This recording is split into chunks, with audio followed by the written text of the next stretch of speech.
السلام عليكم ورحمة الله وبركاته. مرحبا بكم في قناة إلهام شانيل. الوصفة ديالنا ديال اليوم كيف ما كتشوفوا واحد الساندويتش اولا بوكاديوس الشمالي اللي كيجي جد رائع بمذاق خطير البنات، فكنتمنى انكم تجربوه. وصفة تستحق التجربة. بالنسبة للمكونات البنات فهي مكونات بسيطة جدا، لكن غنعطيكم واحد السر باش كيجي هذا الساندويتش اولا هذا البوكاديوس جد رائع البنات في مذاق غزال، فكنتمناكم انكم تجربوه. خطير ووصفة موسمية اولا صيفية بارده منعشه. المكونات البنات عندنا هنايا كيف ما كتشوفوا جوج حبات ديال الجزر اولا ديال الخيزو اللي حكيتهم البنات وعصرتهم من الماء ديالهم باش هكا كما كيجيناش داك الساندويتش ديالنا اولا البوكاديوس ديالنا ما كيجيش من بعد هكا داك الخبز ديالو فازق عفوا اولا مبلل. كيف ما كتشوفوا عندي واحد الحبه البصله اللي هي صغيره مشلده رقيقه، ومطيشه اللي مقطعه سنين فات بالقشور ديالها انا خليتها لكم الاختيار. بالنسبه للخس اللي غسلته وقطعته، عندي هنا ايضا الزيتون اللي كيف ما كتشوفوا قطعته دوائر، وعندي هنايا جوج علب ديال الطون. بالنسبه لواحد العلبه ديال الطون البنات استقطعتها جيدا من الزيت، والاخرى خليت فيها واحد المعلقه تقريبا ديال الزيت باش هكا نحصل على المذاق ديال الطون حاضر. وعندي واحد جوج بيضات اللي هما مسلوقين كيف ما كتشوفوا.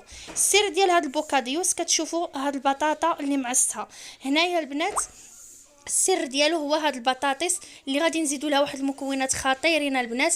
وكيف ما كتشوفوا هنايا بالنسبه للمكونات اللي هي بسيطه في المتناول الجميع، وكيجي كما قلت لكم خطير في المذاق. اول حاجه غنحيدو هاد البيض على جنب، وغادي نوريكم هنايا الاضافه اللي غادي نزيد اللي هي هاد الزيتون البنات مطحون. بالنسبه لهاد الزيتون المطحون مع هاد البطاطا اللي مسلوقه فكيعطي واحد المذاق خطير البنات البوكاديوس ديالنا. عندي هنايا كنخلط العناصر ديالي بشويه ديال المايونيز. انا هنايا البنات استعملت المايونيز اللي هو يعني متوفر يعني موجود جاهز، ما كانش عندي الصراحه الوقت باش عاد نصايب مايونيز وما كانش عندي في البيت ديالي، فكنبدا كنخلط ديك البطاطس بهذه الطريقه ومنتو كنزيد نمعص فيها باش هذاك البوكاديوس كتجي الطبقه فيه من التحت يعني طبقه سفلى ملسه وكتعطيه واحد المذاق غزال البنات. فهذه هو السر الكبير ديال البوكاديوس الشمالي. يعني ملي كيمشيو الناس اللي كيمشيو للشمال وكياكلوا البوكاديوس فهاد الطبقه كتكون حاضره فيه 100% البنات. كما كتشوفوا هنايا البنات انا خديت الخبز ديال الفينواز، نتوما تقدروا تاخذوا باغيت يعني. فكما كنقول نعرفوا بان البوكاديوس كيتقدم اما في الفينواز اولا في الباغيت اولا في ديك لي ميني باغيت، لكن يعني نتوما على حسب اللي بغيتو. فاول حاجه غادي نبداو بها الساندويتش ديالنا هي هاد الخلطه ديال البطاطا اللي صايبنا البنات. فهذا هو السر، هذا هو السر ديال البوكاديوس الشمالي البنات. فهذه هي الخلطه السحريه ديالو اللي كيتقدم بها ضروري البنات كيكون عندهم كما نقولوا في لي سناك ديالهم.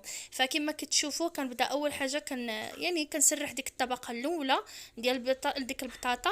وهنايا البنات هاد الطبقه هذه سينيو ديروا منها مزيان يعني فوق كل ما كما كنقولوا درتوا يعني طبقه سميكه منها كل ما كيجيكم داك الساندويتش اولا داك البوكاديوس ديالكم كيجي زوين وبنين وخطير في المذاق. كما كتشوفوا هنايا كنبدا كناخذ اول حاجه البيض، كنبدا كنستف هكا ديك الدريجات ديال البيض يعني كنت بنبعد شي شويه باش كيجيني الساندويتش ديالي عاوتاني ماشي عامر كله غير بالبيض. فكما كتشوفوا كنبدا هكا ايضا كنضرب عليه هكا وكنوزع بهذا الشكل هذا. ايضا البنات غادي نضيف هذه المرحله موراها مباشره الطون. فكما كنقولوا دائما كنحاولوا نبداو بالطبقه ديال البروتينات. الطبقه ديال البروتينات هي الاولى اللي كتكون دائما في لي ساندويتش ديالنا حاضره. فكما كتشوفوا كندير الطون بهذه الطريقه وكنوزعو. من بعد البنات هنايا بالنسبه للطون يستحسن انكم تستعملوا الماركه اللي زوينه البنات، ما تستعملوش داك الماركه اللي عيانه.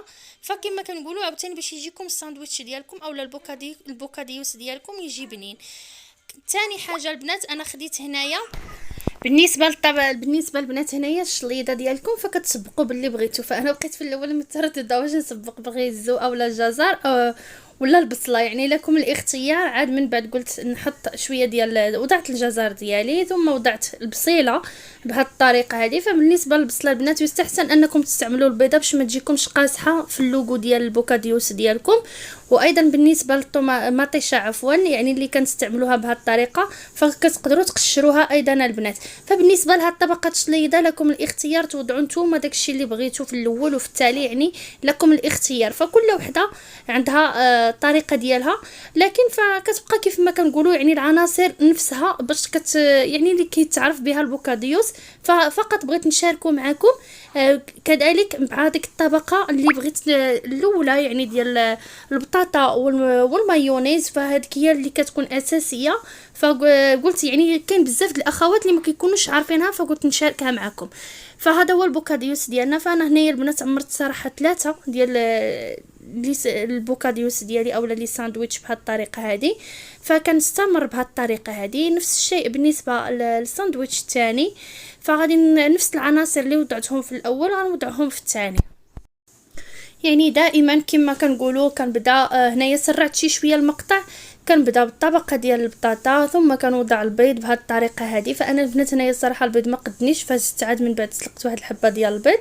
نتوما لكم الاختيار كيف الاول سلقوا يعني القياس اللي غادي يقدكم وكل شيء. وبالنسبه للعناصر البنات اللي كتبقى لكم هكا يعني ملي كتعمروا البوكاديوس ديالكم فكيبقاو لكم مثلا الا بقى لكم شي خيزو شي بصيله ولا شي حاجه ما ترموا حتى شي حاجه. فكما كنقولوا كديروا لهم بابي سلوفان كتوضعوا كلشي في الثلاجه حتى كتعاودوا تستعملوه في شي وصفه اخرى. فكما كتشفتوا البنات وضعت الطبقه ديال البطاطا، ايضا البيض، عاود ثاني وضعت الطون. بالنسبه ايضا هنا وضعت كيف ما كتشوفوا الجزر اللي محكوك كيف ما شرنا لها من قبل، فضروري كتعصروه من الماء. ايضا كنوضعوا مطيشه والبصيله ديالنا والخس والزيتون اللي كيبقى مدرج هو الاخير البنات. فايضا هذا البوكاديوس البنات تقدروا تستعملوا فيه مجموعه ديال الخضر اولا داكشي اللي كتبغيو نتوما، يعني لكم الاختيار. فهو كيجي كما كنقولوا متنوع وكيجي بنين. فغادي نستمر هكا البنات وغادي نتلاقى معكم باش تشوفوا الشكل النهائي ديالو كيفاش جاني. وكنتمنىكم انكم تجربوه هنا الاعجاب ديالكم. وبالنسبه للفريت البنات فكنخليه هو المرحله الاخيره. فهنايا البنات ملي كنت كنصايب البوكاديوس كنعمرو معكم فخليت الفريت هو المرحله الاخيره كيف ما شفتوا. فهو الخطوه التاليه باش كيبقى لنا مقرمش زائد من الفوق كيما كنقولوا ما كيدبلش داك الفريت، كيبقى يعني شاد في لافورم ديالو. هذا هو الشكل النهائي البنات ديال البوكاديوس ديالي اولا الساندويتش ديالي اللي شاركته معكم. فكما كتشوفوا من كيتقسم كيجي مستف وكيجي منظم البنات وكيجي غزال في المذاق خطير البنات. فالصراحه انا قدمته كوجبه عشاء لانني كما كنقولوا كنت مزروبه البنات، وكما جيت يعني وجدت لوليداتي العشيوه ديالهم فقلت لي ما نشاركش معكم هذا البوكاديوس هذا.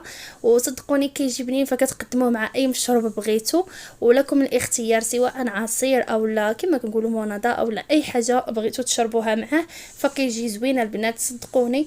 ونتمنى انني نكون فدتكم اكثر فاكثر وكل فيديو ينال في الاعجاب ديالكم. وهكا البنات كنكونوا وصلنا للنهايه ديال الفيديو ديال اليوم، وموعدنا ان شاء الله فيديو اخر. وكنتمنى الناس اللي كتشوف اول مره قناه ديالي ما تبخلش عليا بزر الاشتراك وتفعيل الجرس، ولما لا البنات بارطاج مع العائلات ديالكم. وشكرا للناس اللي كتدعمني من البدايه ديالي الى النهايه. ومن هذا المنبر البنات فكنبغي نبلغ التحيه لجميع الناس اللي دعموني بزاف بزاف ومازال ان شاء الله كيدعموني.